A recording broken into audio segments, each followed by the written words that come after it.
The needles are beginning to drift around the orbital from the tree. The Momus Bog Spaniels had too much fun gambling around in their new puppy jumpers and smashed a few of the balls, and someone spilled eggnog on the carpet. But other than that, the orbital's still looking festive. The warning lights are still set to colourful strobe. The station speakers have sent just about everyone to Whamhalla, and there's a distinct whiff of sage and onion about the place. Cubicle 3 is, as usual, backed up after some sizable post-feast deposits, and there are a number of Type 9s outside the station receiving waste wrapping paper ferried out by a convoy or two of Type 6s. The inhabitants of the station appear to be in a food coma still. They've discovered a rare cache of cheese and biscuits, and despite having eaten their fill, their arms keep raising to their mouths and scoffing just one more piece. Having loosened their belts, apart from the sensible ones who are wearing stretchy waisted trousers, and poured a glass of some rather splendid port. A member of the radio team struggles to lean forward to a nearby microphone and say, "Oh, someone pass the chutney."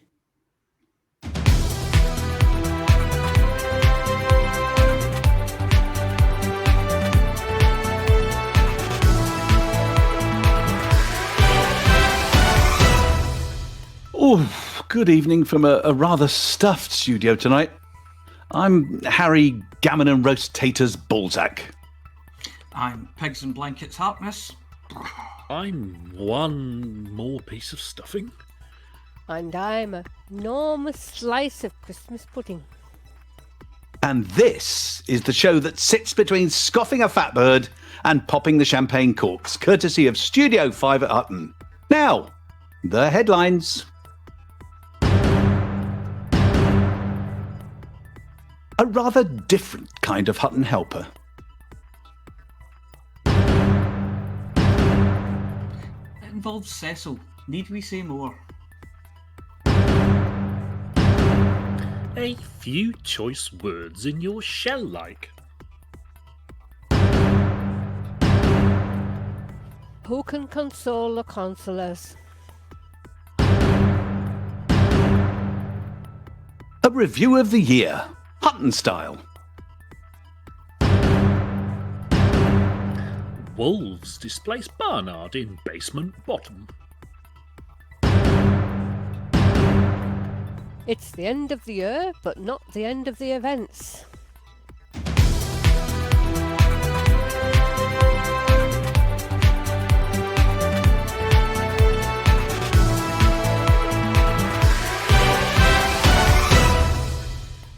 What Hutton does best is helping, especially at this time of the year and when our most excellent friends over at the Paladin Consortium put out an appeal. Turkey stuffs truckers throughout the galaxy rolled into action and headed for the systems of Nabateen and Suguvrik. The rotten depredations of a fearsome Teutonic enemy were taking their toll, and both had been simultaneously plunged into war. The solution? A bevy of truckers armed to the teeth and near-starved of combat missions in our own systems. With war zones live, both on foot and in space above planets, the Paladins, aided by their most truckerly of allies, proceeded to pound the enemy system defence forces. Of course, they're from a different system and mightily lost. Into space scrap. Local stations handily handed out missions to target the enemy, paying tens of millions of credits for verified proof of percussive destination. Day one saw the enemy take a lead over in Sugrivik, but Nabateen was in the bag, leading Hutton BGS specialists and observers to conclude that the enemy weren't as numerous as first thought. 3 days later, Nabateen was complete. But Hutton rested on their prickly laurels a little, and the enemy clawed back to a worrying 3-2. A final call went out. Hutton and the Paladins wanted to tuck this little war in bed and wish it a good night. And this very morning, we received the welcome news that the enemy had been routed. Worryingly, the enemy appeared to have left a going-away present of unspeakable evil in the stations throughout the system, spreading space lurgy far and wide and throwing the system into green, gooey outbreak. Hutton medical ships have been dispatched with boxes of trucker-sized tissues, wet flannels for mopping everyone's fevered brow, and of course, lots and lots of vapour rub to clear blocked passages. It should be noted that this is for external use only, and for those suffering the other kind of blocked passages, they should report to Nurse Wyeth and receive their Ucheng chili suppositories as normal. There was confusion at Banter Station in Wolf 25 this week, temporary home of the Hutton large ship pool, as the loner Type 10 went missing. Rigged for anti-zero combat as a super battle disco ball versus 8-sided minis, the pool Type 10 is rigged for deep space excursions into the Pleiades in search of news stories and often used by Hackswing and Atris 5060 as a safe way to keep an eye on the ongoing Thargoid situation and relative safety. At the time, what appeared to be an unrelated news story, Cecil had also gone missing. Last known location, the Bonkers Brewery and Beer Bar. As these things do, the two stories were linked, and it appears that Cecil had spotted an in-station advert for the Old Geezer's Bar run by someone called the Older Gamer, which sounded like just his sort of thing. It also coincided with a drought in Wolf 25 over the last few days, a situation with which Cecil is not compatible.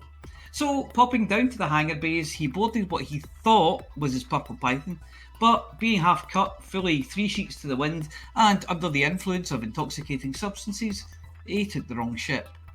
There is an investigation as to who exactly left the keys in the ignition of Big Bertha, but that won't be possible until it's located, towed back to Bonkers, and undoubtedly subject to much hammering to get the docking dents out.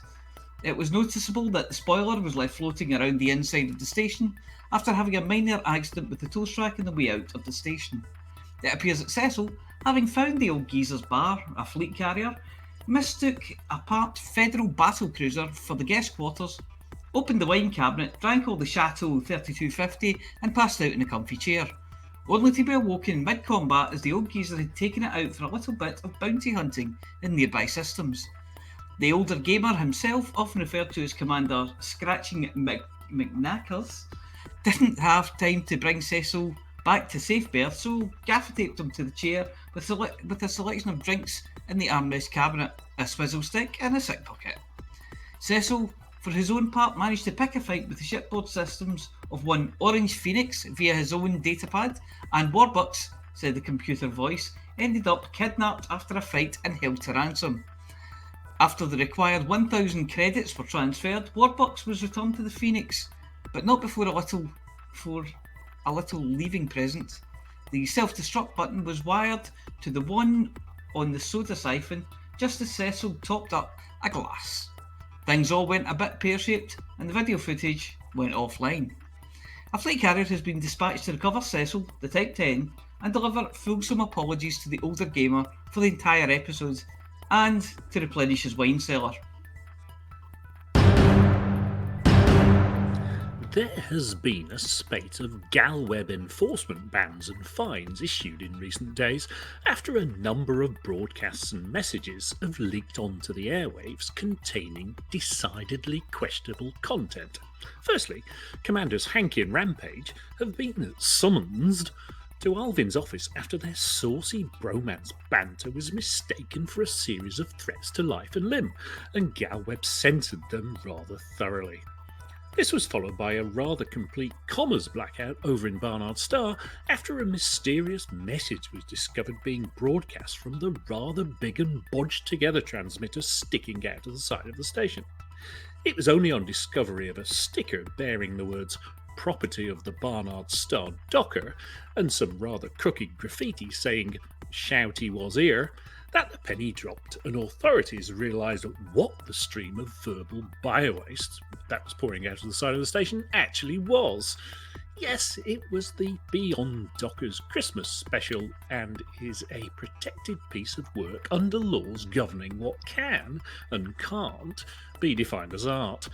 It appears that the broadcaster had forgotten to include the big stickers marked "Parental Guidance Advised," really R-rated, and warning, contents may be caustic. Instead, it was covered in lenticular prints of rainbow unicorns. What exactly was going on inside the station is unrepeatable over Hutton broadcasts, but someone lobbed a copy through one of our windows tied to a rather offensive doll, and after decontamination can be heard on the airwaves at Galweb's site bs-dockers.com.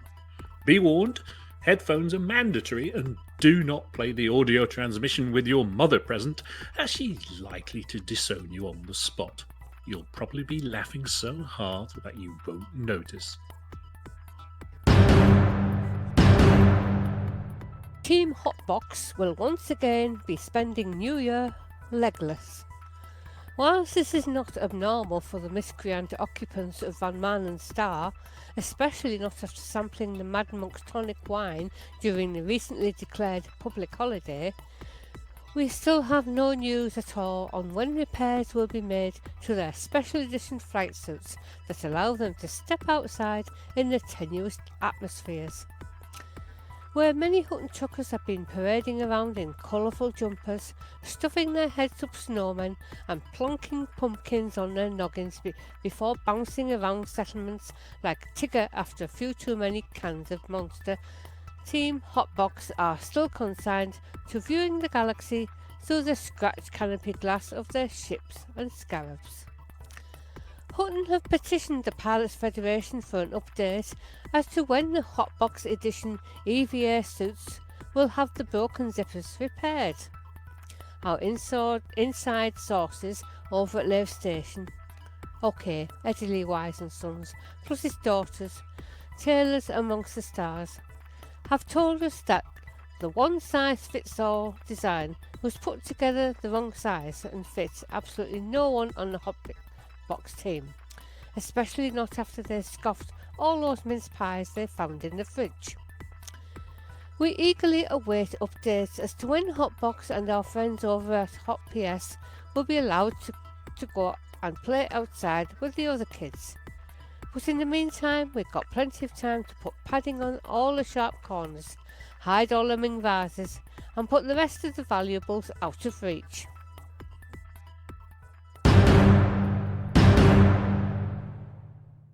Incoming encrypted transmission. Decrypting. Decryption complete. Stand by for a message from Haxcom Actual. Okay, Hackswing. The fight against the caustic carnations continues on all three fronts. The FTM Fellowship continues to dodge Thargoid raids, and our repair crews have at least partially restored all core systems. Our apologies for the lack of regular briefings over the last few weeks.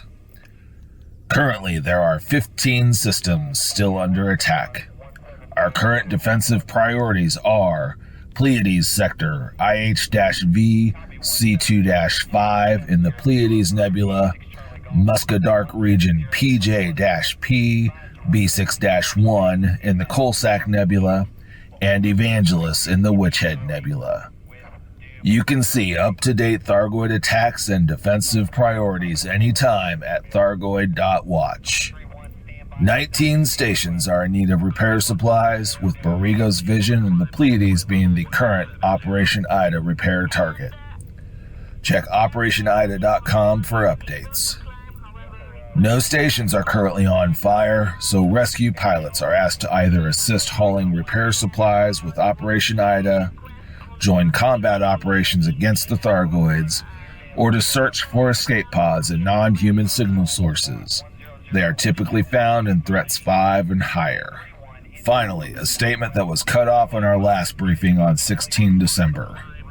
While Haxcom appreciates all assistance against the Thargoid threat, we cannot condone the use of weapons of mass destruction, such as those potentially employed by the anti-Thargoid group known as Salvation. The primary goal of Hackswing is the defense of innocent lives. Currently, we do not know enough about Salvation's weapons and whether they may indiscriminately target non-military assets. We cannot let the ends justify the means, or we are no better than the Thargoids that attack and kill innocent civilians on our stations. That's all for this week, Hackswing. Watch each other six out there, keep your eyes on the signal sources, and always be ready to defend the mug. Hexcom message complete. Defend the mug. Encrypted transmission complete. 3307 has been an eventful year for all sorts of reasons, and Hutton Orbital has covered all of the really important things. Here are just a few of the items that we included over the last year. A chance for you to reminisce, and for us to have a news item where we don't have to do much in the way of writing. Commander Dogsbreath takes new ship out into the lower regions of the galaxy. The MPV Everest replaces the Aurora Australis. Fuel rats have their 100,000th rescue. Fleet carrier owners discovered they can trick pilots into becoming mining slaves. Baz gets back to driving the Banter bus. Frameshift bandits attack Dutch munitions. 9 stations attacked, including Lave. Serve the brandy. Don Benedetti leaves in a blaze of glory. Sally returns to Pilots Federation. PWAF restocked. Vantian gets stuck outside a station on a spacewalk. Dog's Breath expedition is cut short due to a fire on board. Hanky buses start running, followed by numerous tales of Hanky flinging people off of his fleet carriers or getting left behind himself, generally showing all fleet carrier owners how not to do it. His clones keep wreaking havoc to this day. Salvation arrives. Commander Noctivagus creates teeny tiny mugs for charity. The Federation gathers information on citizens. Odyssey launches, console owners start holding their breath. Fleet carriers get grounded. Lael becomes an architect instead of a progenitor. Invisible rocks litter the landscape. Insurance costs rise. David shaves his beard for charity. 10th Fleet causing trouble in Alpha Centauri. LaveCon switches to a virtual event. Commander Westhorpe manages to get all the spaces stamped on his loyalty card for the inaccessible penal colonies. Alec Turner shows how good he is with rolling his balls. Commander Spartan falls in a hole. A very, very deep hole. Alex Zuno and Volcarius share the secrets of how to go very far and to kick 7 shades of biowaste out of any pirate that you find along the way. Hutton is given Trucker's Folly to look after. 45G planet discovered. Hold my beer, say many Hutton pilots. Commander Enchantment sends off on long-distance journey and promptly falls asleep for 3 months. Flossy loses her grip and the handle of her Hutton mug. Yeah, fleet carriers inside get redecorated. Hand, arms and shoulders get a workout as emotes are provided. Hotbox retires one leader, decides they don't want any more of them, and switches to a council of elders. New surface vehicle rumours go into overdrive after the words second seat are overheard. Bananas officially recognised as galactic unit of scale. First glimpses are seen of fleet carrier interiors. Hair becomes a rare commodity. Vantian isolates due to mods. Galaxy breathes a sigh of relief. Cannon gets stuck into the dredges. Commander Pit Starter takes 2 years to complete the Roundiverse in 80 Days challenge. LCU and J.J. Goldberg break the Sol Colonia record by sneakily using prison ships. Hutton Helper gets a reboot, and Antarius Fusion demonstrates once again that he's a hero. And those are just the imported items. We could have talked about Eros Madelon and shenanigans with his fleet carrier, suits and spaceships that seem to have TARDIS-like qualities as they gained and lost space, all in the space of a few hours. We covered a load of rare items by throwing Amelia Hawke at them to see what stuck. We gave away decals and continue to do so in the Hutton Helper report. Flossy covered all the news about CGs, even when there weren't any. And we mentioned Aardvark enough times to get a new entry in the Other Black Stouts Are Available Book of Galactic Records.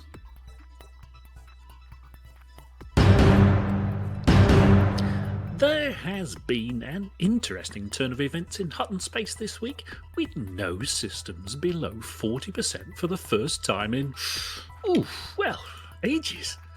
Barnard's star, our perennial bottom dweller, has added 6 points of influence during the week, taking it to the dizzying heights of 43%, making it our third lowest system. 10 Fleet have just won an election, putting them into second, but a civil war has just broken out, tying up over a quarter of the influence, but there is still opportunity to improve our position further. Both Wolves 359 and 1481 have slid into the low 40s during the week.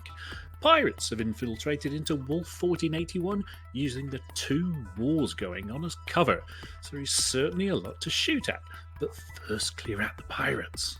A civil war between two of the larger, minor factions in Wolf 359 is tying up a third of the influence, so use the two large starports to leverage Hutton influence over the remaining 25%. Avic has recovered from the infrastructure failure affecting systems last week, so well done to the chuckers who made a killing shipping in water purifiers and power generators. Our latest misstep in Operation Jump into a Dump was corrected by convincingly losing the entry war to Purple Central Network, and we have left LP 751 something or other. At the overachieving end of the Hutton Systems League, we have 5 systems above 60% with 3 over 70, and we are in expansion from the system we wanted to expand from. Oh, I love it when a plan comes together. Keep exercising restraint over the other systems that get out of hand, and please don't run missions and dump data into systems that are above 60%. Meanwhile, in Colonia, Imperial High Admiral Air Marshal General Misuo Hankey, Grand Kazi of all the Colonias, asks for assistance in the war in Pythias, in which Hot Collar tied 1-1 currently against Societas Eruditorum de Civitas Dei. If you don't care for Pew Pew, in Deriso, work against Societas Eruditorium de Civitas Dei by working for Hot Call and the other factions in the system. Priorities this week are, if you want to chuck something, boost Hutton influence in Wolf 359, Wolf 1481, and Barnard's Star and help Hot Coal in Deriso. If you want to shoot something, go and kill the pirates infesting Wolf 1481, and if that doesn't satisfy your bloodlust, try to bring an early conclusion to the Civil War, or help Hot Coal win their war in Pythias. Some events are winding down as we reach the end of the year, but we still have events that'll kick off in a few days, so there's no rest for the wicked, as they say. If you're interested in any of these events, either to watch or to participate, then as usual, links for information will be posted in Twitch chat and also in the description of the YouTube upload. The Comfy Cannon Cruise has been keeping its passengers in luxury as it worked along the 124 waypoints of the Cannon Challenge, plus some they've added themselves along the way since its departure in March this year. As they near the end of their long journey, Commander Mephisto shows that they still have plenty of zest for the trip, and there's an invitation for us all.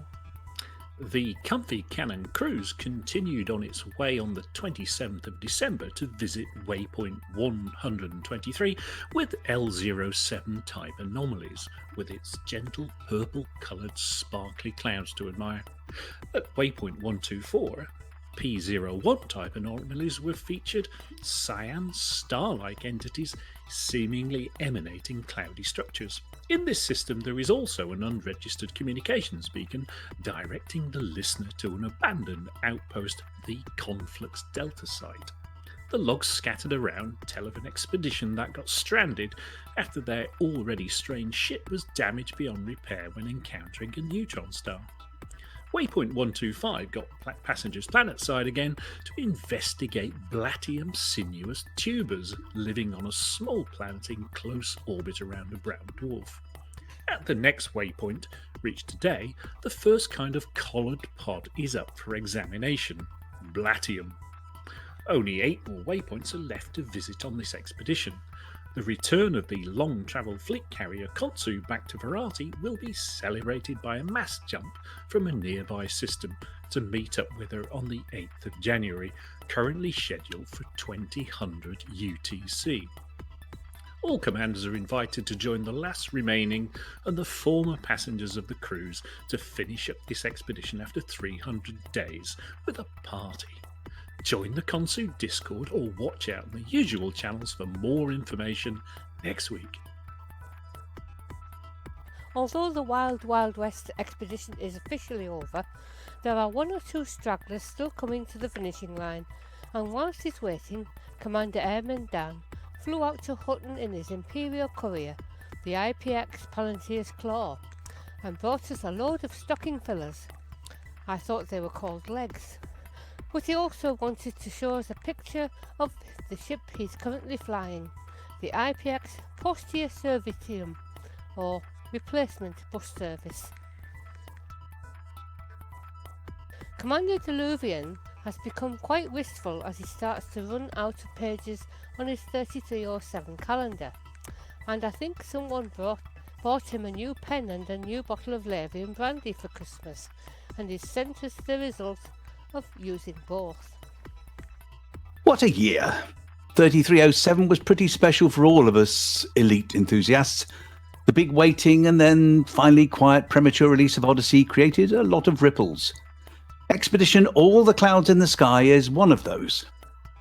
I realised that instead of sitting in the bubble and participating in public shaming of the Pilots Federation, I could do something more useful, enjoy what is, instead of what could have been.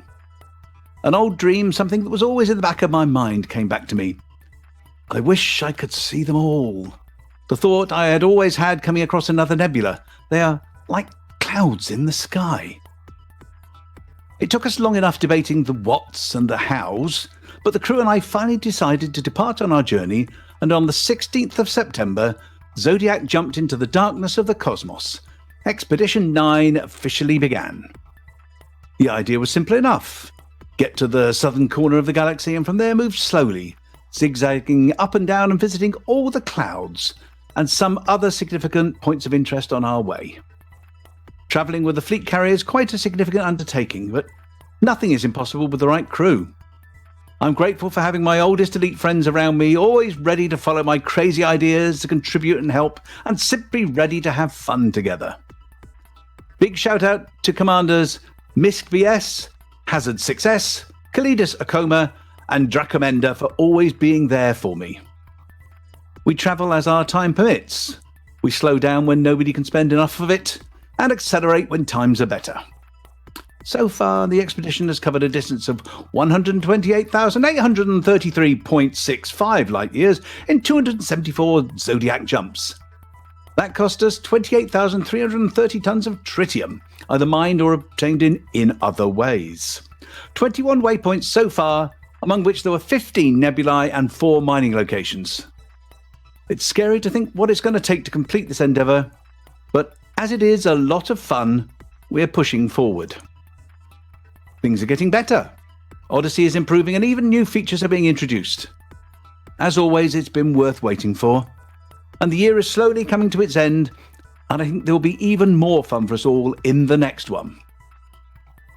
I wish all of you commanders that you're always surrounded by the company of good friends, and that the upcoming 3308 is going to be a great experience for all of us. I wish that you do not have to call the fuel rats, unless to invite them for a beer or a glass of good aged Lavian brandy. Safe travels, and I will see you in the black. Happy new 3308. 07 commanders, or should I rather say 08? The Magellan experience is having a bit of an easy time as they go from waypoint 8 to waypoint 9 on their journey, which will eventually reach Magellan Star. And Commander Richard Flurian M told us that they've got nothing else to do at this time but to say Happy New Year. The members of the latest 5-Euro tour, the Southern Nebula Journey, have had great fun. Those that didn't find themselves unexpectedly back in the bubble, that is. But like all good things, there is an end, and that's fast approaching. Commander Hunter has put down his space turkey leg to send this greeting. Hello everyone, I hope you all had a lovely Christmas wherever you were in our galaxy. We've entered our final stretch and will be home very soon. I'd like to thank everyone who came on our journey through all these amazing places and hope you enjoyed the ride. And I'd like to thank the Hutton Truckers for keeping up to date with our expedition. Have a happy new year and see you all in 3308-07. The fantastically frigid trip to Trifid, after reaching its destination and having some time to explore, is very nearly at an end, as they'll be packing up on Sunday. Commander Richard Flurenius M. would like to extend their thanks to everyone that came along. The Nexus exploration, the exobiology-focused long-range expedition, has been taking it easy, and we've received this card from Commander Omega Megalith with some lovely reindeer on the front. From the Nexus team, we want to wish all pilots an amazing holiday season. Here's to an upcoming new year and fly far and dangerous. LCU Nofu Like One really wants you to wave that probinator. He says, if you are taking part in Canon Speed Scanning Challenge, you only have 2 weeks left to make your run. You have every chance of winning one of the 3 Thargoid sample flasks up for grabs, or even one of the special Canon coins. Go to canon.science and search for organic to get all the details you need to enter. New Year, New Discoveries 3308, which departs this weekend, January the 2nd, and Commanders Arborich and Luna Sidhara are keen to have people along, as they explain. Our group Alchemy Den are proud to host the New Year, New Discoveries. We will be visiting some unique places in the galaxy with some extra special events along the 2-month journey. If you don't think you want to fly the whole way, we've got you covered with the Alchemy Den fleet carrier Lunar Hyperlight, primed and ready to ferry you and all your ships through the countless stars on our journey. See you then. Commander Ketika is all set to start her expedition on January the 8th. It'll visit systems that you've probably heard of, but not seen like this. Happy New Year from CEA. Just over a week now until the start of Celebration of Early Astronomy 4. Find out more or sign up at theexpedition.info. Plenty of choice there if you're looking for something to do or people to spend time with. And remember to email itookpart@huttonorbital.com if you know of any we've missed.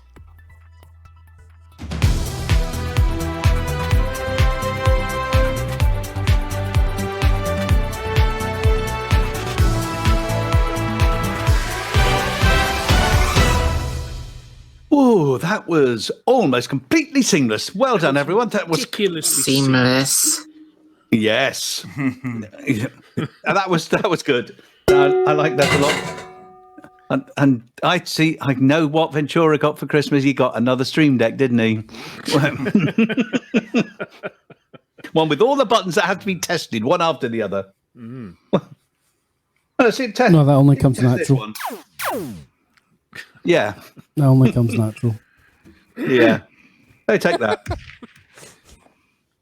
Yes. Well, we did quite well there. We got through that news in quite a lick, I think, looking at the time, considering how much there was. 35 minutes. 35 minutes, we did all right. We even started on time for a change. Yeah. So that was novel. Yeah. Shall we remind everybody it's the green room? Oh, yeah, it's the green room tonight, isn't it? Let's do that before we... I'll press a button. There we are. Also, stick that in the chat. There we go. Because it's not only the last show of the month, it's the last show of today. The year. Yeah. And if you're listening to the recording, too late. Yeah, you missed it. Well, you can still listen to the green room, but we haven't recorded it yet. Yeah. So yeah. Ooh, it's one of those timey-wimey things. Yeah. So we will have been going to have done something. Soon. TM. Yes. So what's been happening? Well, Frontier have sort of taken Christmas off, haven't they? No live streams and no. How could they? How could they do that to us? How dare they? I just How hadn't dare they? appreciated by how long, when they sent that message, whenever it was, seems ages ago now. Yeah. We'll be back in the new year. It was ages ago. Well, I wonder if Art's still holding onto his head from that quiz.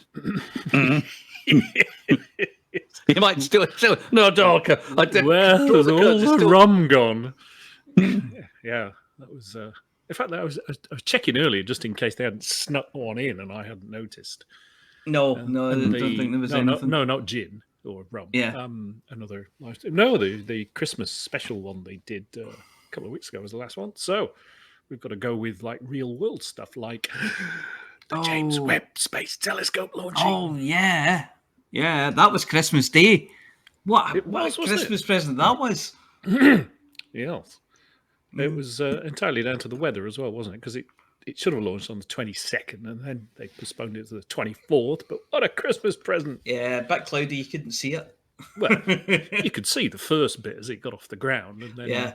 then when they launched it, it was great. Did you notice all the conspiracy theorists were then online going, oh, it's just computer graphics, look. Well, of course it's computer graphics, you bonehead.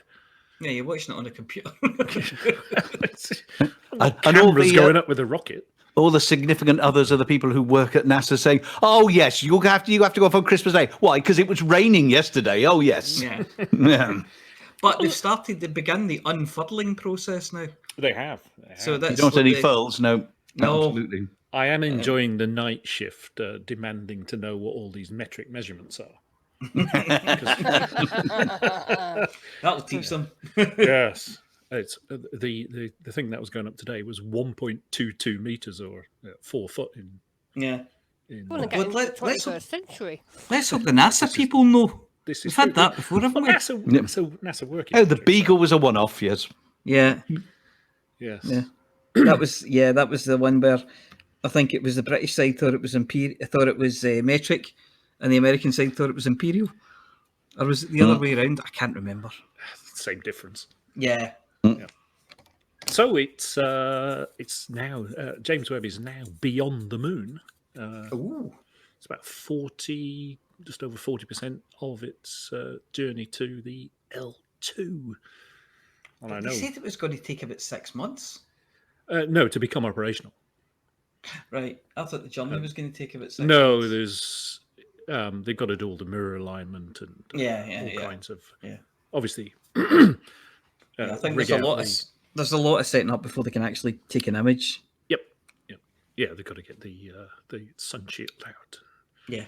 All that cool stuff. And that's weird because it's so sensitive. They have to block out the light and some of the light and some of the heat for the sun. Well, it's the heat mainly. Yeah. And then the telescope itself is super cool. So yeah, and it's an infrared telescope as well. That's right. And so why is it infrared? Because it's easier to pick up. Well, it's because all this stuff, because it's so far away now. It's so when obviously if something coming towards us like Andromeda is heading towards us at something like 75 miles a second, it's blue shifted. Yeah. So everything that's very old and very far away is red shifted. So yeah, Hubble works in near ultraviolet and visible light. Yeah. And not hardly at all into infrared. So James Webb, because it's looking at stuff further away and longer ago, works in infrared. They think anyway, they can. We lost our listener there. I thought well, they think they'll be able to see stuff that happened 13.5 billion years ago. That's right. Because first stars, first galaxies. First stars and galaxies, yeah. And they reckon it'll be good for planetary imaging as well, for getting more information about planets. So yeah, it's a fantastic thing. I heard somebody asking, "Oh, will we be able to see the moon on it?" Well, no, because if it turns around and looks at the moon, it's kind of it's the moon's behind kill the damn thing. The moon's behind it. No. If you want to look at the moon, go outside. Well, yeah, except tonight. It's, well, not tonight, obviously. You can't see it tonight because it's dark, obviously. Yeah, it's dark o'clock now. Yeah. That's why they sent the telescope up around about this time, because they knew the moon wouldn't be there. Yeah. Is that your noisy ice chicks? Yeah, sorry, this is I had a dry throat, so I thought I'd go and get a mega gin and tonic. Yeah, that'll help your sore head. So we also found Noisy person, stop it. a new video by Matt Ricardo, a new Oh. Elite Dangerous ship scale video thing. And if you're not familiar with Matt Ricardo, I'm sure you're familiar with the Blue Danube that he uses to illustrate his ship scale videos. And what do they all have in common? We mentioned it earlier in the show. Bananas. Bananas for They're scale. they're all scaled against a banana. Yes. A Tesco banana. A as well. Tesco banana, yes. Is Sainsbury's banana a different size, or I don't know. no, The Tesco banana didn't look too fresh though. it looked didn't? a Did bit it? It was no. a bit manky. It's like Yeah. about 3 I days don't old. think now, they'd have been keen on that. No. Well, Yeah. I don't know. It depends what you're going to do with it. But they did do some nice things. They had some nice wee additions and some changes in this one as well. There was lots of extra small stuff, wasn't there? There were sort of personal weapons. And, Yeah, some started of with the. things like that. Yeah. I'm not really into the sort of Guardian fighters and things like that, but I think there were one or two more of those.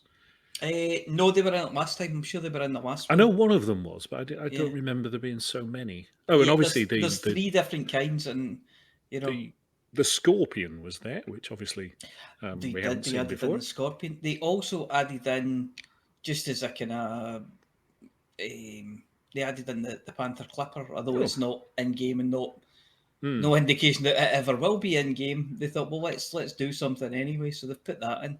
I thought the Panther Clipper was quite good fun because I played a game with it to guess which bits of which ships he'd stuck together for it. I could see the side of a vulture kind of clagged on the side. I don't think it was the top of the dropship or something, but I was guessing. It did look very square and very kind of letterbox shaped, didn't it? Yeah, it was As if it basically a could flying just building. it could just about squeeze through the letterbox. I wondered about that new engineer, Victor F. I just wondered if he's been doing these ships. Yeah.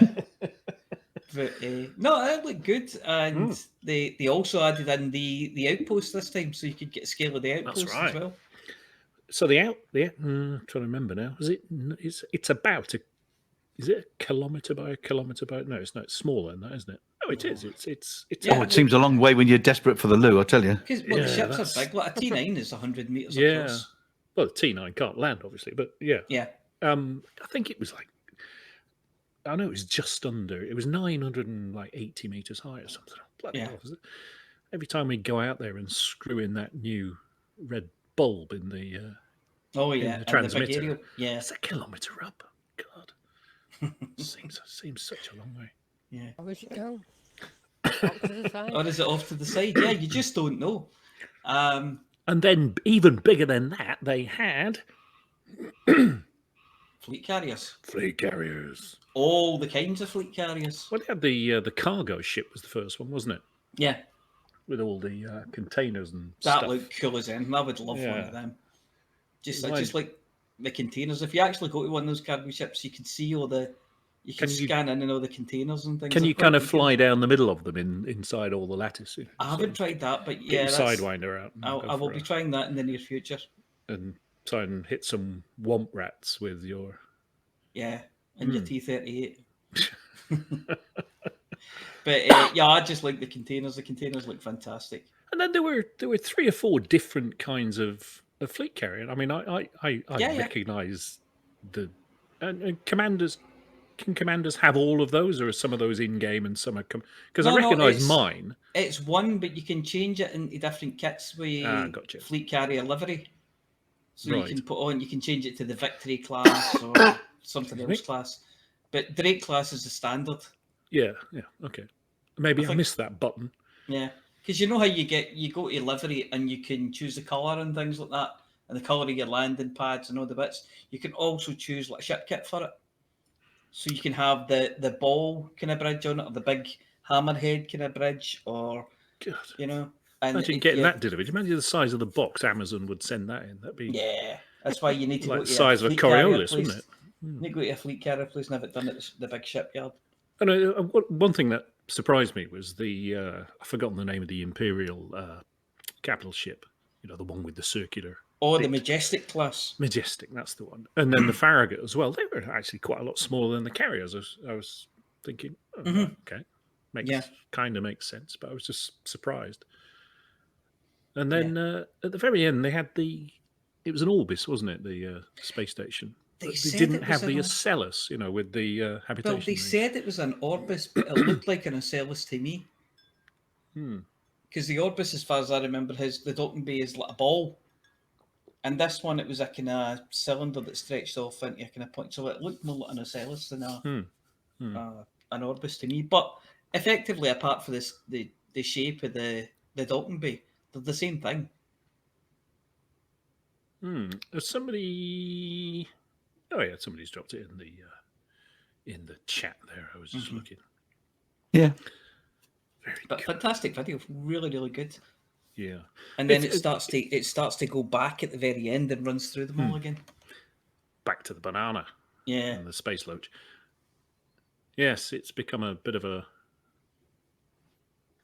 sort of trip down memory lane. I remember when the first one came out and then he updated and updated again. It's very good. Yeah. There's at least one a year. At least. Sometimes more. So, what else has been going on this week? Operation Breastplate. Stuff. Oh yeah, the Cavalcade Paladin breastplate thingy. Yes. In fact, I've noticed Millstone Barn was in the chat earlier. Is he still there? Well done, Millstone Barn. 233 million credits. Top trucker. Has David had a rummage in the cupboard yet and found anything? He's going to be organising it. He was just a little bit busy this evening, going backwards and forwards in time. Yeah. Does he? Does he know where he's coming or going? Well, wherever he's going, he doesn't need roads. Put it this way. Ah, yes. And you've seen him drive, so yeah, you could tell that. Yes. So, yeah. Yes. Helps him drive. Yes. Yeah. But for David, roads are more a suggestion than a guideline. Getting taken to the station. I don't see Commander Aiden, but I do see Lithobreaker. Who's that? Lithobreaker was 6th. Yay! With 106 million. And who else? I can see Happy Moon Monkey, 17 million. 24. Okay. Yeah, Commander Aiden is in the chat. Oh, Litho's waving at us. He's under Commander Aiden. Yeah, don't wave that. It's not funny. It's not clever. Use your hands for an injury. So Aiden was in 5th. Oh, Aiden's waving. There he is. Yeah, he's not using all his fingers. It's funny, I couldn't see him in the list. Right, so well, it's nearly 3308. So what do we think the new year is going to bring? Are you calling me a prognosticator? I'm asking you if you're a prognosticator. I ain't the same thing, mate. What are you going to get? Don't know. I am hoping for, obviously, Odyssey for consoles. Yeah, I want legs. And want them longer than the ones you already got. Yeah. Thank you. I've got a pair of stilts. Stand up when you're talking to us. Sorted. Oh, you are, sorry. Yeah. So yeah, I'm kind of hoping for that, and maybe some more SRV variants or something, Took how many years for this one? 4 years? Yeah, exactly, but they've got the hang of it now. So yeah, legs for consoles. That's what I'm hoping for. It was funny, just going back a second to the ship video that we've just been talking about, and you hear this constant, there's not enough ships in the game, and I'm watching this video going, yeah, I was going to say that. I don't see any point in bringing in new ships unless you just want a new ship. Yeah. But yeah. So, what about you, chicks? Any ideas for 3308? Can I get back to you? Yeah, okay. I'm Helen! About it. Helen? Right, shall we move on then? Hang on, I'm on the wrong keyboard, yes. 3308, what are you hoping for? Oh, well, I'm hoping that they'll get the legs for the console, so they'll shut up about it. Ooh! If we do get legs on consoles, I'm coming looking for you. Yeah, I really do. Very sympathetic, that is. Yeah. You've seen it. No wonder she's elite in combat, all the people that she riles up. I'm not. So they commit suicide. I came across my NPCs the other day. Oh, you did, yeah. You met yourself, didn't you? I did. Yeah, that was a Back to the Future moment. It's a transporter accident. Yes. Parallel Sean, universe. Providing you can get time out of the kitchen, 3308, anything you'd like to see? I'd like to get into my bloody cockpit for once, other than just going in, looking in, getting a few arcs which I can't spend, and logging out again. I think. Go away. I think just consolidation of what we've got at the moment. I think is what we're going to be looking for. Yeah. Let's get this stuff working. The little bits working a bit better. Yeah. Rather than anything big. A lot of the big stuff does seem to be working, and they've added some nice things in, you know. I'm looking forward to wearing my green festive sweater all year. Yeah. Might need a wash by next Christmas. If it hasn't pilled itself into little bits. Yeah. Yeah, they do pill a lot, don't they? Yeah. Not the best quality, but nice colour. Yeah, absolutely. Yeah. Maybe have a festive cardigan next year.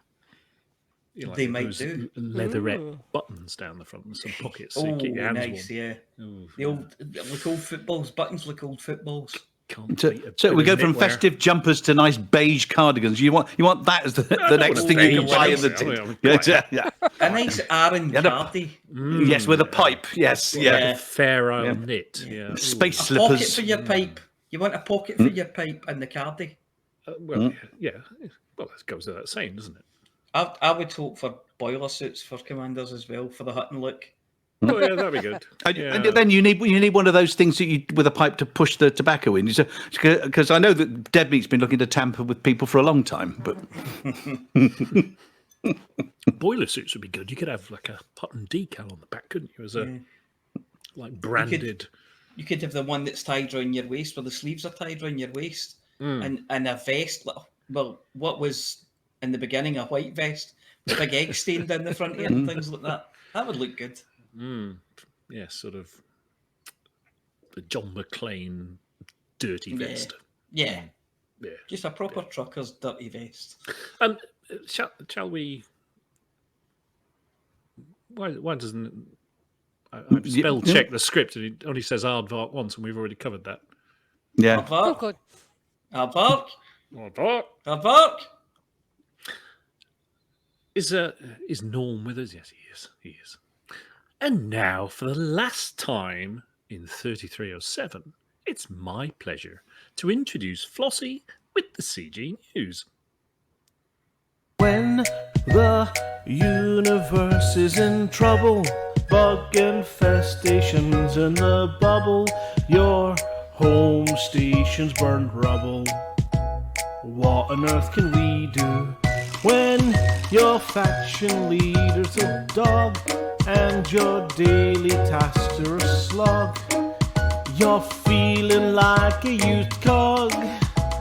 What on earth can we do now? Interstellar initiatives. Let Flossy tell you what it is. Then you can get involved with this. You should listen to what Flossy says. Interstellar initiatives. Flossy tells us what she thinks it is. Then you can get involved with this. Now you should listen to what Flossy says.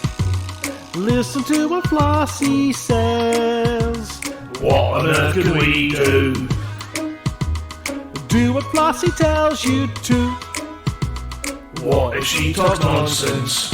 Interstellar initiatives. Let Flossy tell you what it is. Then you can get involved with this. You should listen listen to what Flossy said. Now we heard what Flossy said. We can put this matter to bed. Just keep her voice in your head. Flossy told you what to do. Hello, Flossy here with this week's CG News. Although there were no CGs last week, many commanders took part in the ongoing Winking Cat events. I even brought my Colonia commander back via an overnight fleet carrier service to participate. As the event is still ongoing, at least at the final 3 locations, I'd better not post any spoilers. But if you haven't yet visited any of the caches at the crash ship locations, I can highly recommend doing so.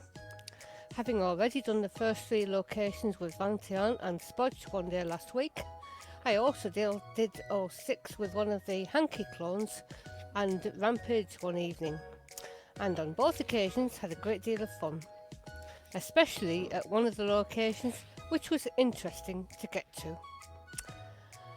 There are no CGs again this week, I'm afraid, but there's the rest of the Winking Cat event. For anyone who's missed it so far, there's still 3 locations, and I really think you should have a go. And that's it for this week's CG News. Flossy told you what to do. Thank you, Flossy. Still finding interesting things for people to do who don't have time to sign up for one of the expeditions that Norman's told us all about. We come now to those redigesters of the regurgitated news, Commanders Beetlejuice and Witherspoon. They've been publishing their review of 3307 on YouTube, and if you haven't seen parts 1 to 4, we urge you to go and watch. But for now, we have part 5, just for us.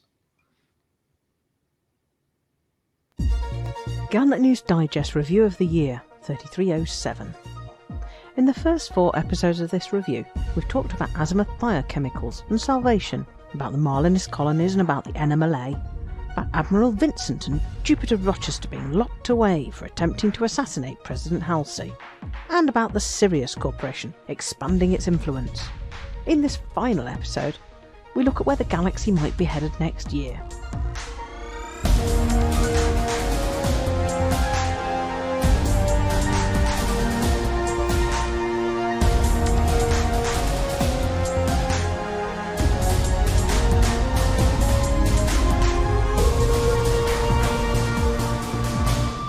It seems certain that Salvation will attempt a major strike against the Thargoids in 3308.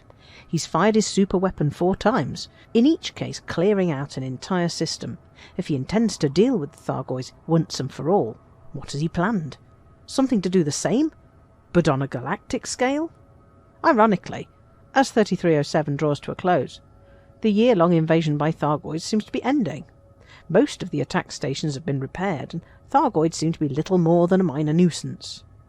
Admiral Aidan Tanner is under arrest for his unauthorised and unsuccessful attempt to find out what Salvation was up to. His one-time colleague, Professor Albert Tesreau of the Achenar Research Council, and for 4 years the head of research at Aegis, may have better luck. She's currently working with Guardian technology specialist Ram Tar to reverse engineer Salvation's technology, and they plan to reveal details in the hope that it will sway galactic opinion against Salvation.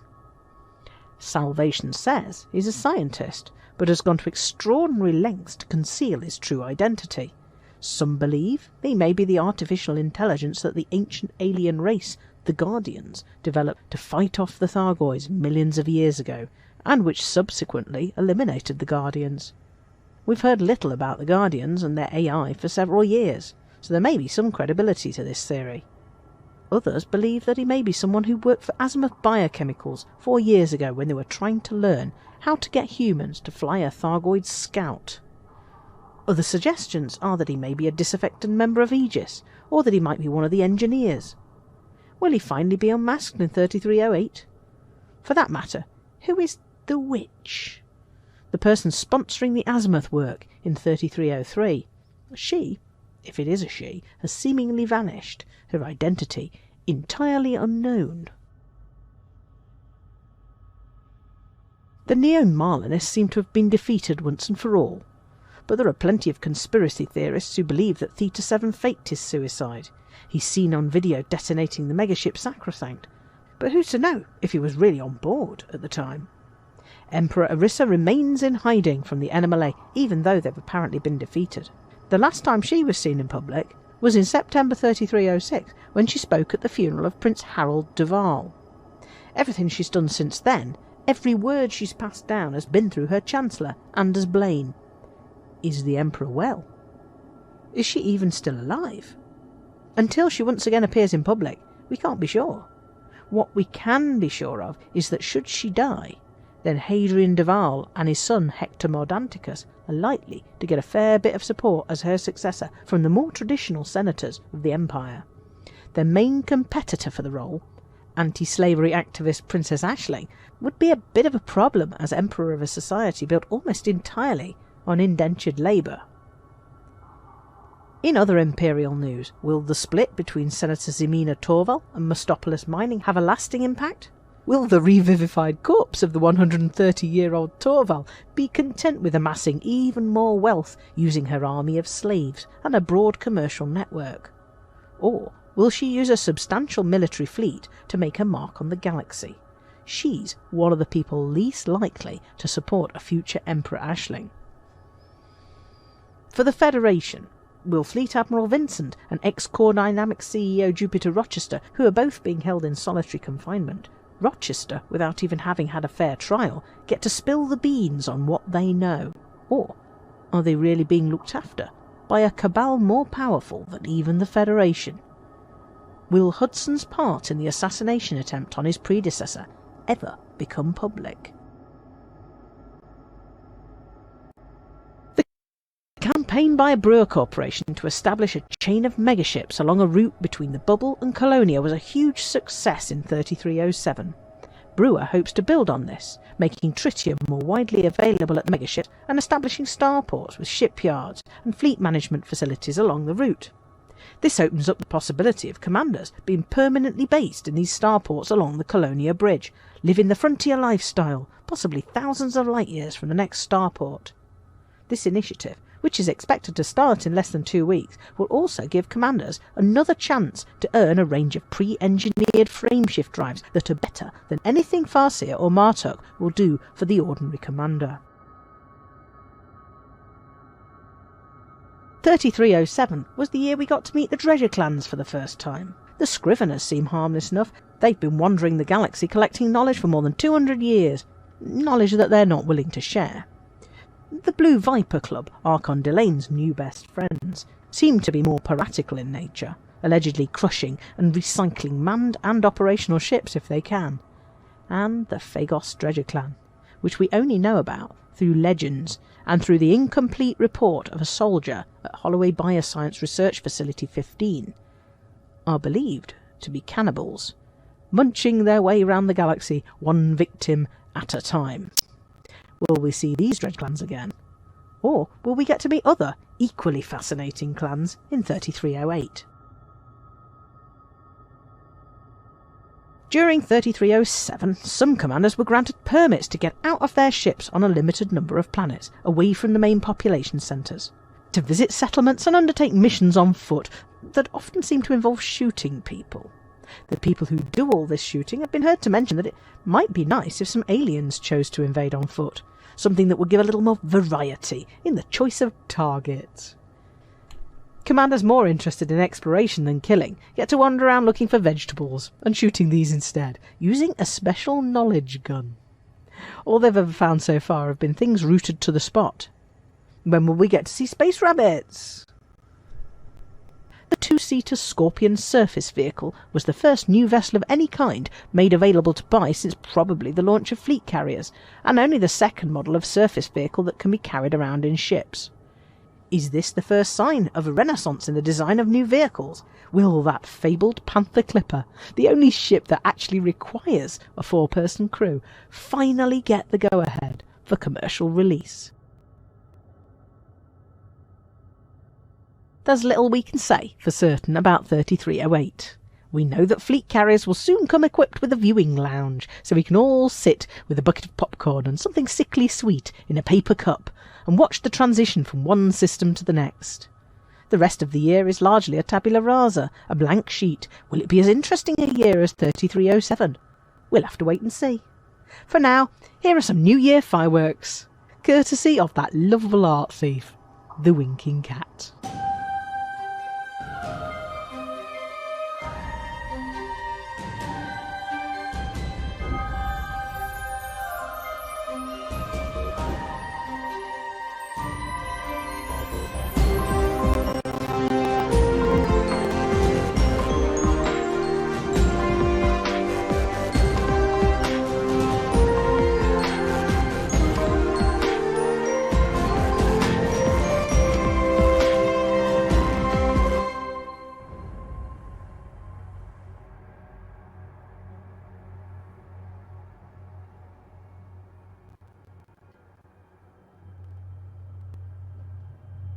Thank you, Commanders Beetlejude and Wotherspoon. If I was, I'd definitely consider myself put to bed and tucked in. Now over to Hutton Helper results from that end-of-year scamp, Mia Harkness.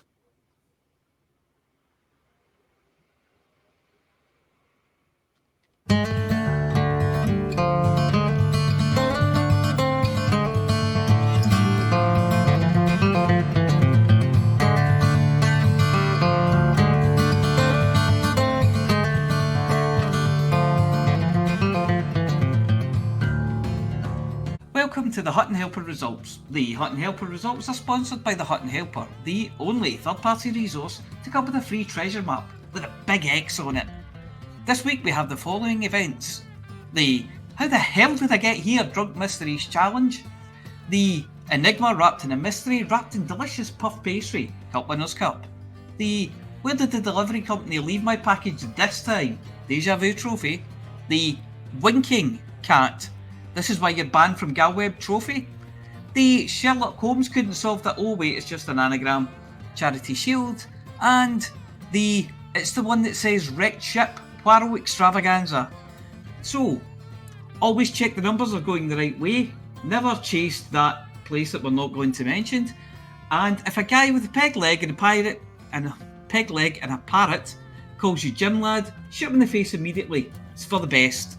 This week's results are: Comet Born is top of distance travelled with 91,000 light years covered. Flight 027 sold 177,000 tons of goodies to come first in cargo sold. Top mission runner is the Berk, who managed to record the score of 258 mission points. Alex Zuno won bounties, again, with exactly 1 billion credits worth handed in. Again.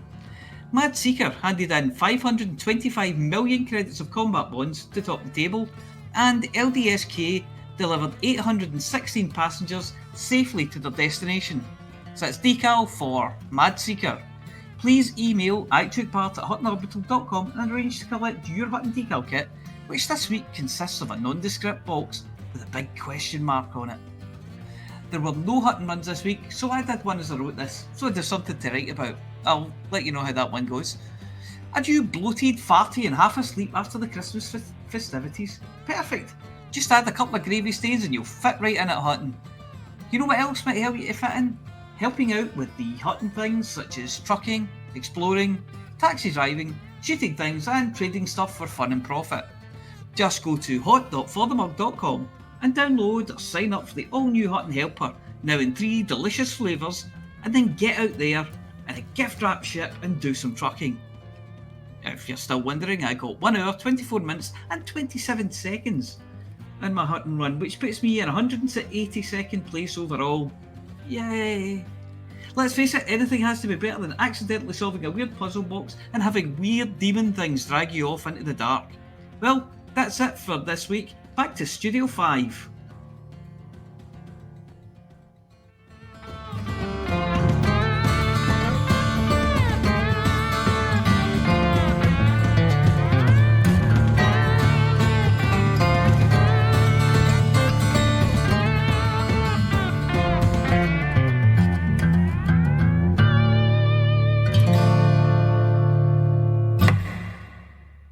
Thank you, Mia. Now, we don't have Amelia with us this week as she's off planet and waiting for the scabs to fall off from her last adventure. Instead of that, we've got you. It's time for us to hurry down to the green room. And for any of you who are saying, I'll leave it to the last minute, this is the last minute. Hurry down to the green room and discover what ship kit Santa has shoved down or up your chimney. Remember, when we come to you, if you don't want to talk to us, you can just say, for the mug, and we'll move on. Similarly, if you do want to talk to us, but have run out of interesting topics, just say, for the mug, and we'll let you enjoy the rest of the show in relative peace. Okay, team, let's move ourselves. Door alert!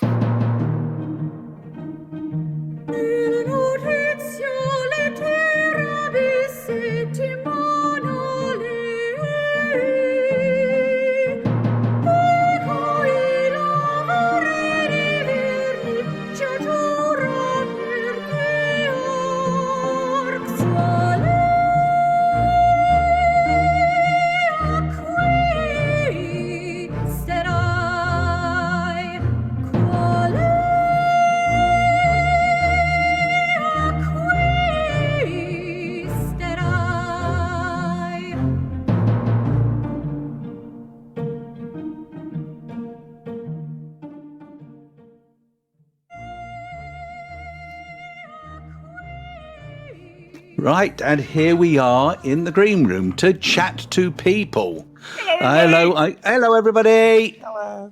Hello. Hello. Oh, I've got two people in the silent room, and I'm going to move them across.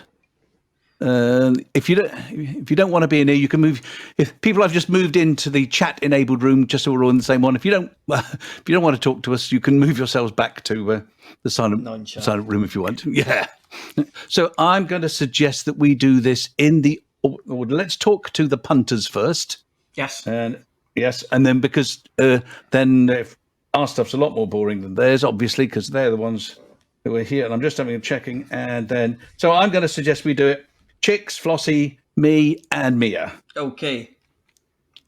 So I pick a punter, and it looks like Volcarius is the top of the list. Volcarius, do you want to talk to us?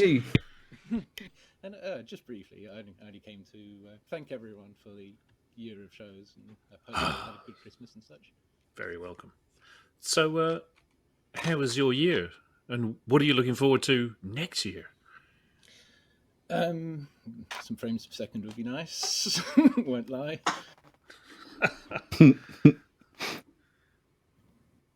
Yeah, I think that's my that and some of the. I think you really nailed it earlier with the. That's you plural, by the way. With the various small things, it's a few more frames per second, some particle effects fixed, that sort of thing. It's all the little things. I suppose I'm guessing you do a lot of combat, so that really makes a difference. I sort of lurk around our space, doing things to pilots who aren't fighting for the right faction. With an exact number. That's almost challenge accepted. I hadn't really thought of that.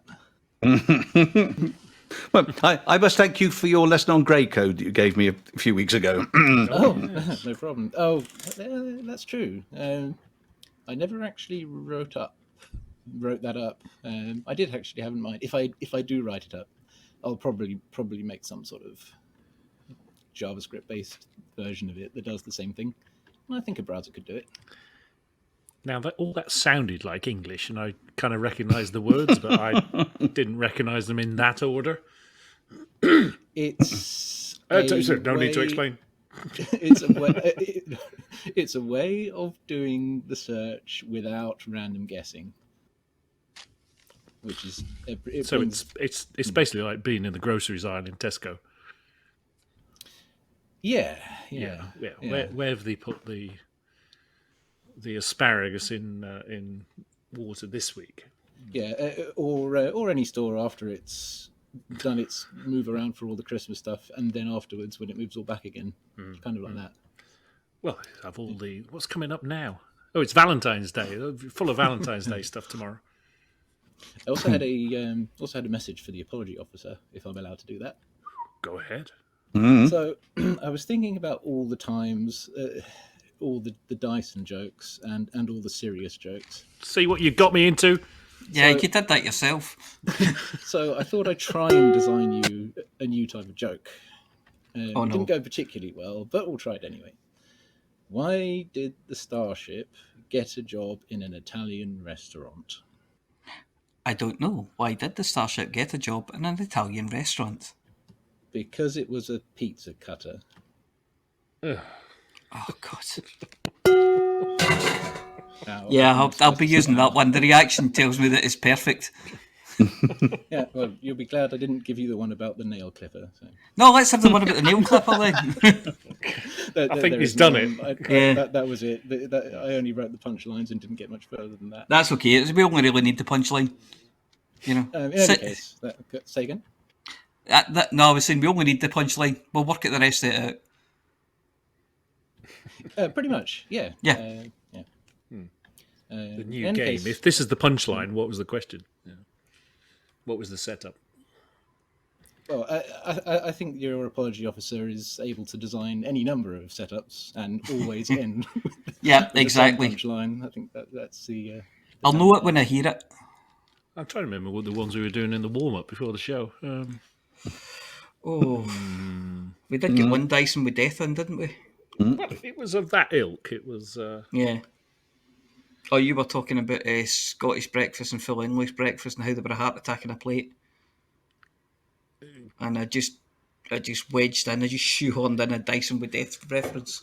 I don't know, it wasn't that. Anyway, I can't remember now. But so, Volcarius, Happy New Year, sir.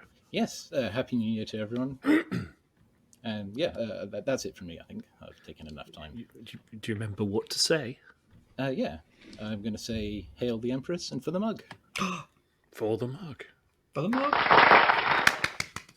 So, that's me to talk to Aidan. How are you doing?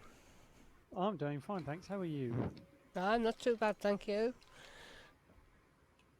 Have you done anything interesting lately? Shot a lot of things in Operation Breastplate, but apart from that,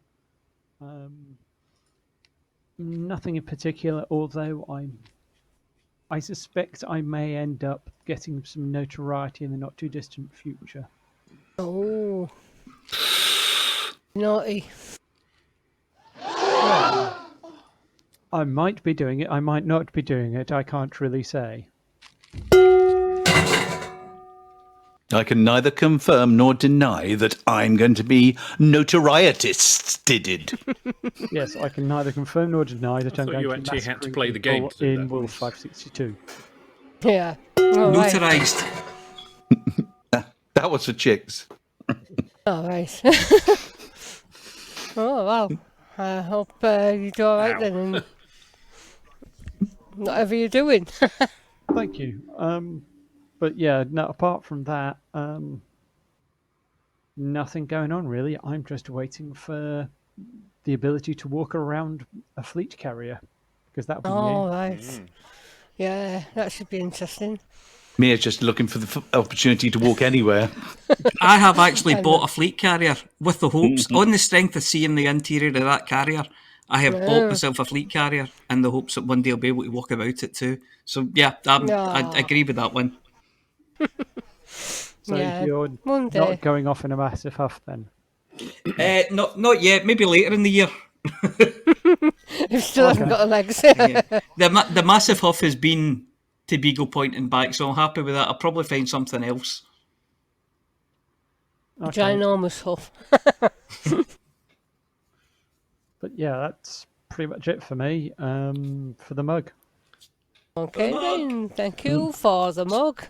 So that's me to talk to Litho. How the heck have you been, sir? Good evening and seasonal greetings to you. Seasoned greetings to you. Very salty. Salty seasonal greetings? Not that much ice on the road yet? I've been fairly good, actually. Been flying around the space, picking up all of the Winking Cat's little packages. and shooting not quite as many things. Galactic litter tray, yes. Yeah, little packages left by the winking cat with an evil grin. Yeah, never mind. But yeah, I've been shooting not quite as many things as Aidan. I was trying to get to half as many as Millstone Barn, but I didn't quite manage it. So, but I shot enough to help, I think. So that's good enough for me. Other than that, life's been Christmassy and peaceful, I think. Not really a lot to say.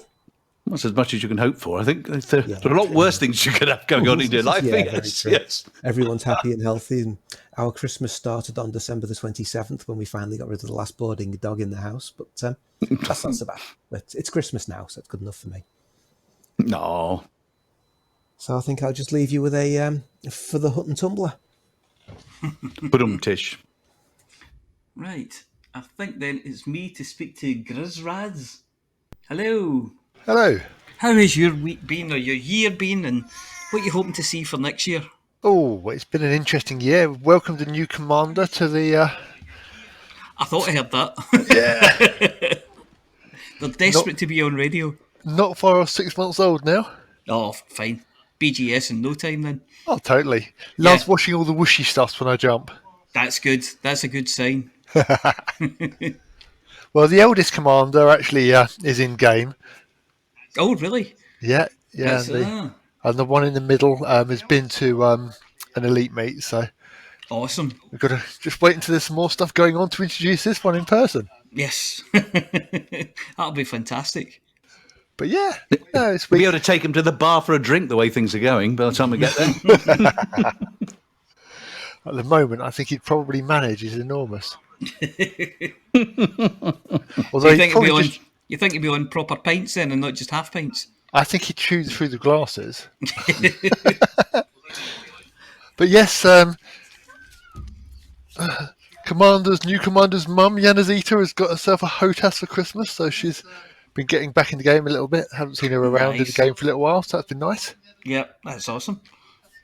We need every commander we can get. But yeah, I've not been playing as much as I used to. I've been slightly distracted by Kerbals. Yeah. Found a load of people who are making combat planes in Kerbal and blowing each other up with them, and then making artwork about it, which is quite fun. That's quite interesting. But and it's all very silly, which I approve of. Yes. But yeah, no, I'm in the game at the moment, which is nice. But yeah, that's about it, really. So. Okay. For the mug. For the mug. Well, it's Chicks' turn at the moment, but he's what's the phrase? What's the way of putting it? He buggered off for a minute. On the crapper. No, I'm still here. Buggered off back again.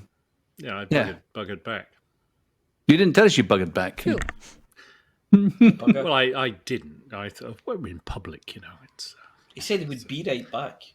And I did, and then I realised I'm in the bloody green room and not in the radio room.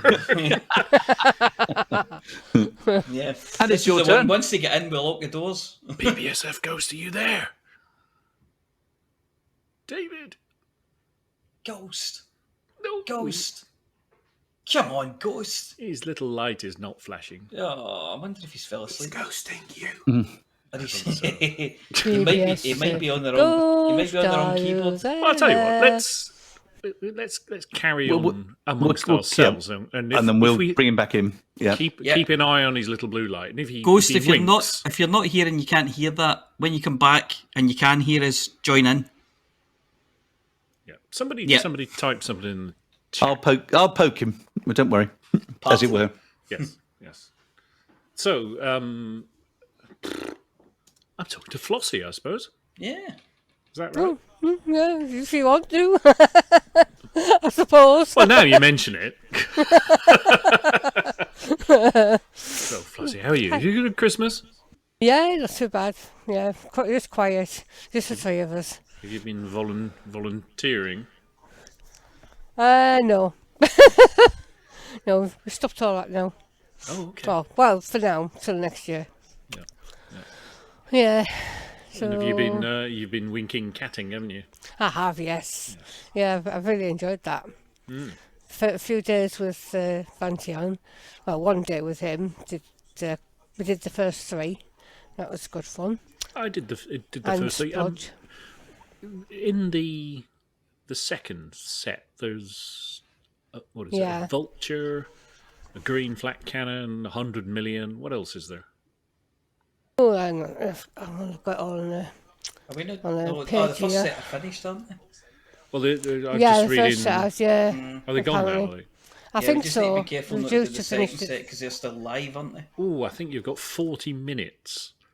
If Oh, right. Watherspoon's Yeah, I don't think I could do them in that time. yesterday at 12:39. No, there's hang on, there's a page on Imgar which has them all listed and what they all have.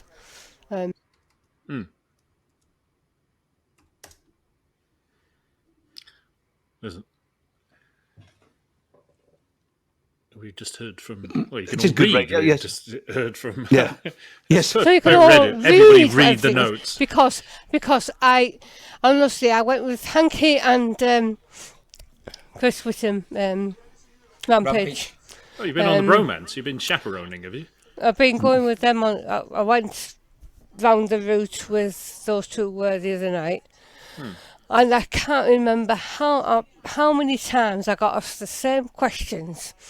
What do we get at this one? What do we get at that one? Where do we go next? Are we nearly there yet? And then, Can we stop Bunny to pee? honestly, those two. Kids, what are they like? Oh dear. Oh. Then, yeah, I'd answer a question, and 2 minutes later I get asked again. I just told you that 2 minutes ago. Oh dear. Lean over into the back seat and give them a slap up the back of the head. Yeah. Oh, in what your fun. scorpion. So, in the second part, of course, the first. I don't know whether people really want me to say all this, but anyway. No spoilers. It's Unless you're in a excellent T10. indie, Mr. Hot. No spoilers. Well, I can't really tell you how about it then, can I? No spoilers. I don't mind. Sorry. I don't mind. Is there any You don't really mind. sort of No. really cool stuff, or is it more of the same? I thought it was all cool stuff. Yeah, I mean, I love the sweater. Mm. You know, Yeah. 10 I mean- million credits. You know, meh. Lots of things. Lots Alliance of coloured Chieftain. things. Sorry, Helen. The flat cannons are fun. Yeah, Alliance Chieftain festive gold paint job. I haven't got an Alliance Chieftain to start with, so. Well, now you can get one. And then, of course, we've got 100 million credits at one of them. That was tempting. With the man with, I mean, it was 70-something billion, wasn't it? Yes. Black Yeah. launcher, about 80, I snowflake think, I don't bubblehead. know. Yeah, there was an Imperial courier at one. No, what was that? Oh, that was in the first set because I picked that up. Yeah. But it's just in the corner of Fleet Carrier Gathering Dust.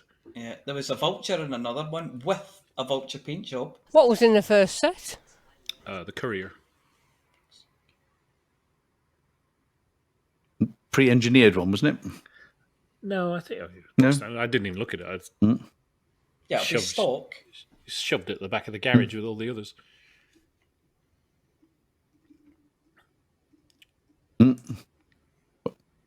Flossy's button is broken, I think. Should be on the wrong keyboard. The other Flossy. keyboard. Oh, I've got Flossy. whoa. Flossy 1 now. Oh, she dropped out and come back in again. Whoa. Whoa, What's going that? on? Got You, Flossy you 1. disappeared and came back. You're back as Flossy 1. You're a clone. You've been hanging around that hanky too long. Oh, have I? He's cloned you. Oh. What happened there? Yeah, you're back as Flossy. Weird. Right. Well, what did you want to know anyway? Oof. Your PIN code, your bank account number, date of birth, your first pet, first teacher. What else? Did they ask? Miss Kitchen. That was my first teacher. You heard that here first, folks. Wonder I remember such a long time ago.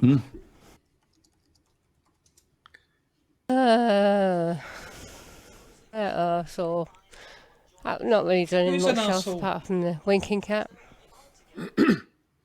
So perhaps I should say for the mug. For the bug, Flossie.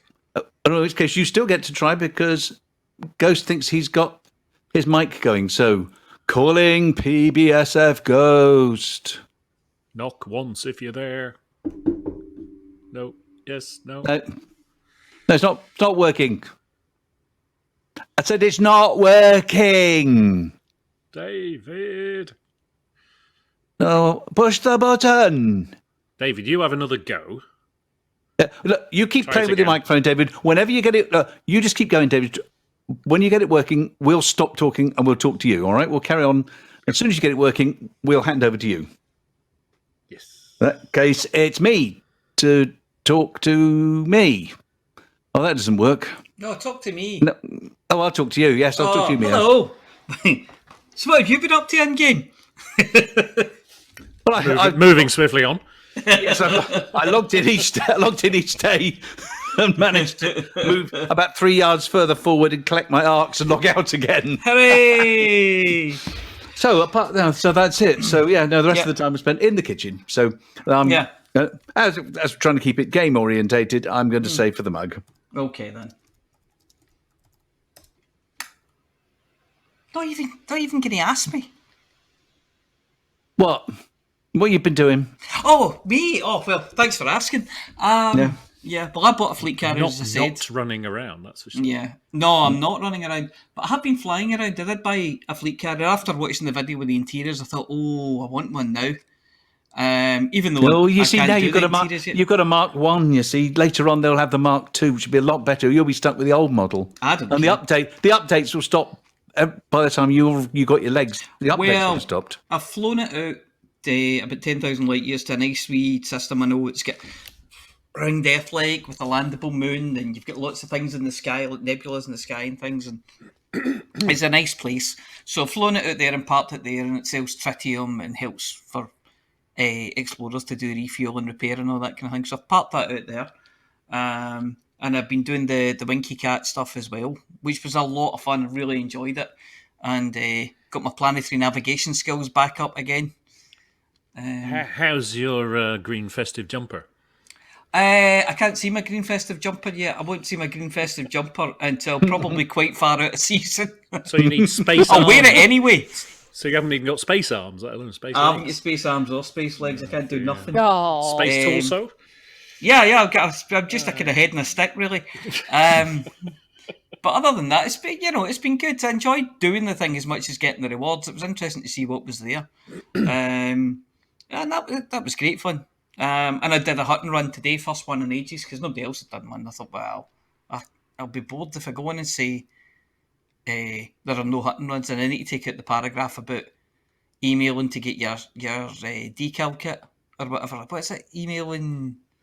I took part of Hutton Orbital. I don't know. There's a bit I'd have to take out anyway, and then I'd have to remember to put it back in next week. So I did a run so that I wouldn't have to do that.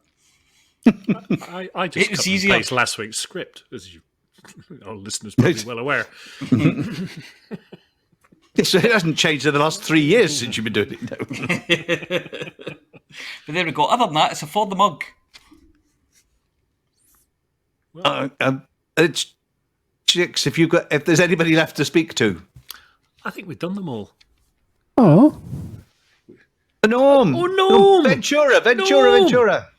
How are you? hello. I'm fine. How are you guys doing? Very good. Anyway, How- no. You must know because if you've been listening, you'd know how we've been doing. All the better for hearing you, Norman. I'm looking up and down the Okay. list and I can't see Norm at all. And I'm going, oh, he's there in red. I know. Yeah. With record right beside the name. Yeah, that doesn't help. Well, a couple of weeks ago, blew my Virgin Media router. Been off the internet for 4 days. Oh my God. Haven't touched the game at all. Haven't touched the game. I've been with the grant upgrading servers and all that sort of thing. He suggested, or that and Chris, one of the guys on the radio, suggested using a software called Proxmox, which allows you to virtualize your servers. So I've been playing around with that. So yeah, I've got 3 servers running on one server at the moment. So yes, having fun with that. And then I was preparing for today and still managed to make a mess. It's only one small seam. No, the problem was Harry never saw it, but I ended up, I missed Yes, I did. I did. You missed 2 of the 3A and bits. 3B. Oh, yes, so you then, did. I while noticed you were that. doing your You stuck them in when you were the banter. Oh, yes. At least to give them some air. Yes. Just to confuse you when you go and do the edit for the YouTube. Yeah, don't completely. You apologise to Commander Diluvian. Nah. Yeah. It's pictures that you didn't show. I spotted it not changing out the corner of my eye while I was reading out his stuff, and I thought, I'll have you for this. And then I spotted them coming up during the banter. I looked at the thing and went, oh, I missed them. Oops. But no, it did all right. It was fine. It'll all work well in the edit. Yeah, because Diluvian had passed me those pictures specifically to go into those bits to make a point, you see. And after that, War and Peace, he gave me to read out as well. Paul, I was going to ask you guys a question, right? So you guys have probably, any of you guys used the new SRV or 4x4? I haven't. No. That was the question I was going to ask was, is it only on Odyssey or is it Horizons as well? Odyssey only. No. Oh well. Don't know. That's a shame. Yeah. So that means if you're an but does that mean that if you're an maybe when everyone gets upgraded, consoles are brought in and everything else, maybe that might change it. Odyssey might get it as well. But I was thinking, if somebody's got a big giant tank and you're in Odyssey and then somebody comes up in the SRV, will that not be a bit out of match of your SRV? It'll probably get blown halfway across the planet because of the firepower. Odyssey and I think Odyssey and Horizons players or whatever have to play. No, but I mean when if somebody's in Odyssey in a standard SRV in the Scarab. Yeah. But at some point I presume that when things get better and all that sort of thing with Elite Dangerous, they will probably merge the two of them together when Odyssey players will get the new engine stuff and everything else, so you guys will be the same other than being able to walk about. So at that point then, you will be in the same universe, or Horizons people will be in the same universe as Odyssey players. Yeah. So then at that point, I think at that point, that'll probably be the point where they're releasing it for consoles as well. So we might not matter then. But I just thought, I think if you don't buy Odyssey, all the chips, you don't get, you won't get the new SRV, so you'll have to make do with the old one.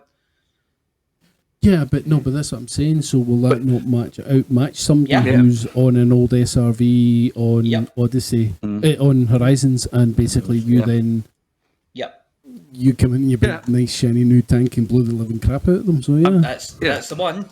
Possibly, but it's a bit like having an FDL up against an Anaconda or something. On paper, the Anaconda will kill it, but. It's so because it's quite slow there because the little one, the Scarab, we had to run rings around it, wasn't it? We'd get out the way. That's possible. I know if I had the choice in the fight. Things like ship launch fighters and a party, they were part of the Horizons updates, weren't they?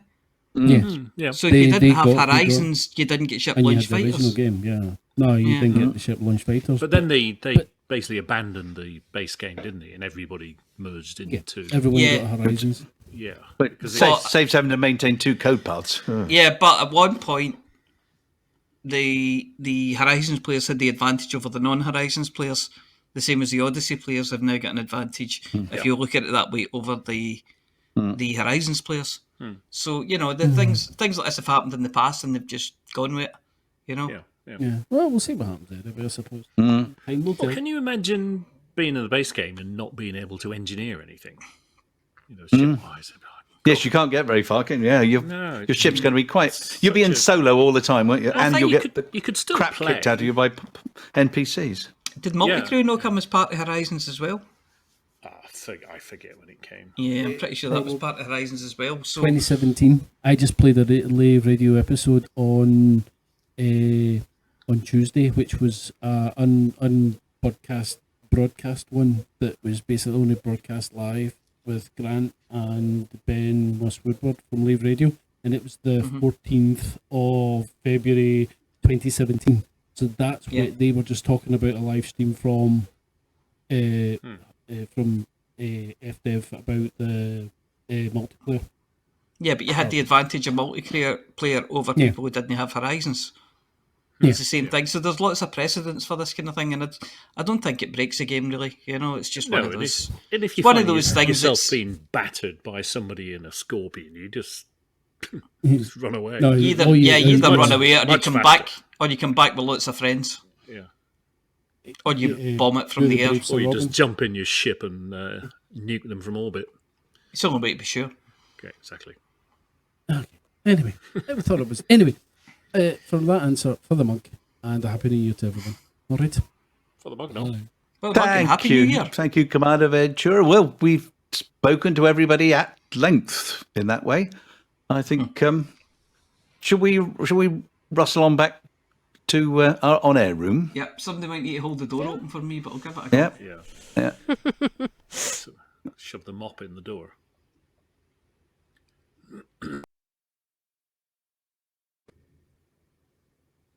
Just wait for the feed. Wait for everybody to come back. I got lost on the way. I think we're back here. Oh, I've never been. Lovely. Never been so moved. Yeah. Lovely. Well, I think that was a splendid end of year, end of month show. I'd like to thank everybody. It's only 10:15. Yeah, well, at least it's not. If it was tomorrow, if it was the 31st, then it'd be a little bit early. But then people have got to go out and get stuff down their neck by midnight, haven't they? Boozy. Yeah. Well, you've got more than 24 hours to do that now. I tell you something, if we hang on too long here, Vantian will be back, and then it'll never end. It will be this time tomorrow night. No, I think I could check what the running time is, but he's got to get from London back down to the south coast as well. He's not dragging. If he's driving, that's about 4 minutes. Yeah. The big bingo love up there, and Commander Michael Searle, who are up in. Who else we got around? The green room feeder get dragged in here. Talk to it. Talk to. Well, on an echo. That's right. He never listens to the end of the shows. We can say what we like. Okay. And we often do. Yes. Which is how we can tell he doesn't listen to it. when you guys went to the room, I went, why am I getting it? Oh, right, I need to move the green room. Okay. Maybe yes. You're so out of practice. Oh, yeah. That's all right. It didn't really make much of it. Thanks, everybody, for agreeing. Thanks, everybody, for 3307 to remember, and some parts of it you can't wait to forget. I think that was the best 3307 I've ever had. I'm hoping that let's hope 3308 will be a lot kinder to us all. Yes. And even though she's not here, we can still hear her from a long way away. Oh, hang on. Go ahead. I think it only reminds. Oh, it reminds us for to reminds. Doing reminds the thing where we are going for to be doing. God bless you, Mary Poppins. Yeah. Yes, I think it's Amelia. Could you play us out, please? For the mug! For the mug! For the mug! For the mug! For the mug! Mug!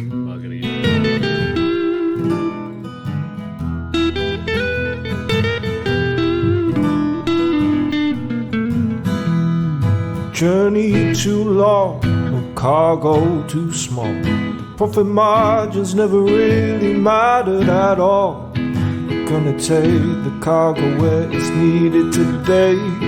Super cruising all across the Milky Way. We're taking anything, anytime, anywhere.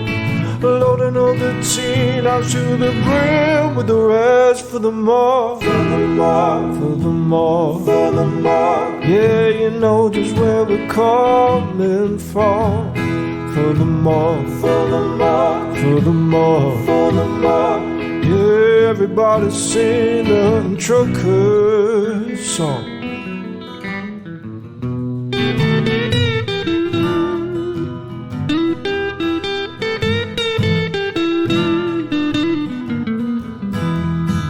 Flossy always seems to crash into the sun. Skibble lights the pilot on the Xbox One. Alvin out the frame, you know he leads us well. trucking across the galaxy. Now everybody yell for the more, for the more, for the more, for the more. Yeah, you know just where we're coming from. For the more, for the more, for the more, for the more. Everybody sing the Hutton Truckers song. For the more, for the more, for the more. You know just where we're coming from. For the more, for the more, for the more, for the more. Everybody sing the Hutton Truckers song.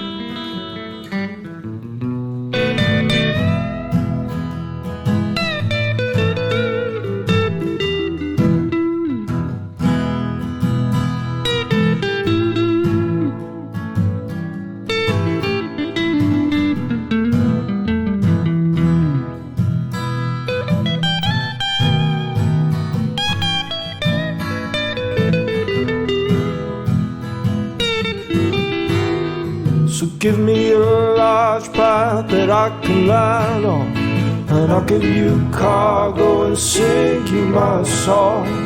No point 22 light years to go, cruising to Hutton.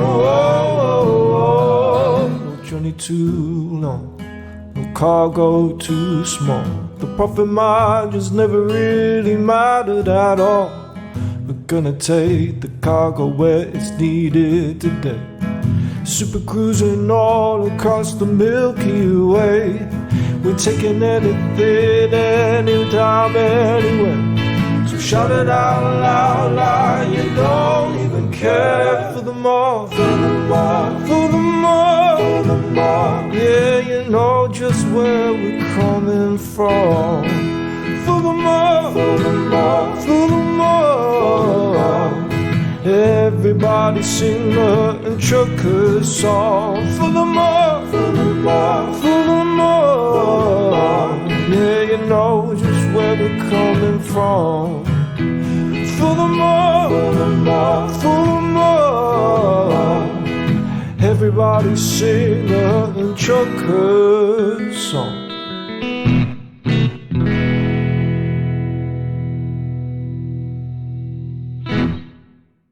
Well, ladies and gentlemen, that's the end of the show.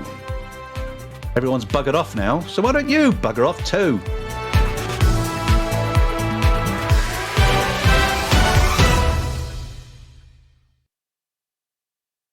Bye, guys.